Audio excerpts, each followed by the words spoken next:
Genesis 2 verses 1 to 25. Thus the heavens and the earth and everything in them were completed.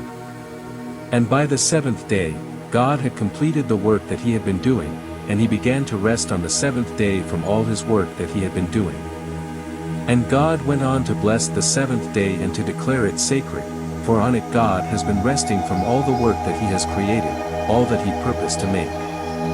This is a history of the heavens and the earth in the time they were created. In the day that Jehovah God made earth and heaven, no bush of the field was yet on the earth, and no vegetation of the field had begun sprouting, because Jehovah God had not made it rain on the earth, and there was no man to cultivate the ground.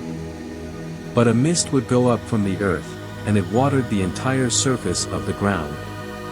And Jehovah God went on to form the man out of dust from the ground, and to blow into his nostrils the breath of life, and the man became a living person. Further, Jehovah God planted a garden in Eden, toward the east, and there he put the man whom he had formed. Thus Jehovah God made to grow out of the ground every tree that was pleasing to look at and good for food, and also the tree of life in the middle of the garden, and the tree of the knowledge of good and bad. Now there was a river flowing out of Eden to water the garden, and from there it divided into 4 rivers. The name of the first is Pishon. It is the one encircling the entire land of Havith-la, where there is gold. The gold of that land is good.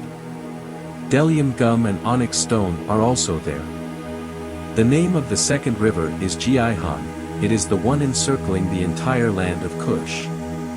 The name of the third river is Hiddekel. It is the one going to the east of Es-Sirah. And the fourth river is the Euphrates. Jehovah God took the man and settled him in the Garden of Eden to cultivate it and to take care of it. Jehovah God also gave this command to the man: from every tree of the garden you may eat to satisfaction. But as for the tree of the knowledge of good and bad, you must not eat from it, for in the day you eat from it you will certainly die. Then Jehovah God said, "It is not good for the man to continue to be alone. I am going to make a helper for him, as a complement of him." Now Jehovah God had been forming from the ground every wild animal of the field and every flying creature of the heavens, and he began bringing them to the man to see what he would call each one, and whatever the man would call each living creature, that became its name. So the man named all the domestic animals and the flying creatures of the heavens and every wild animal of the field, but for man there was no helper as a complement of him. So Jehovah God caused the man to fall into a deep sleep, and while he was sleeping, he took one of his ribs and then closed up the flesh over its place. And Jehovah God built the rib that he had taken from the man into a woman, and he brought her to the man.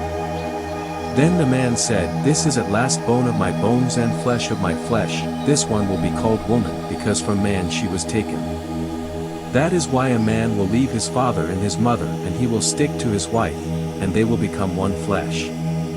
And both of them continued to be naked, the man and his wife, yet they were not ashamed.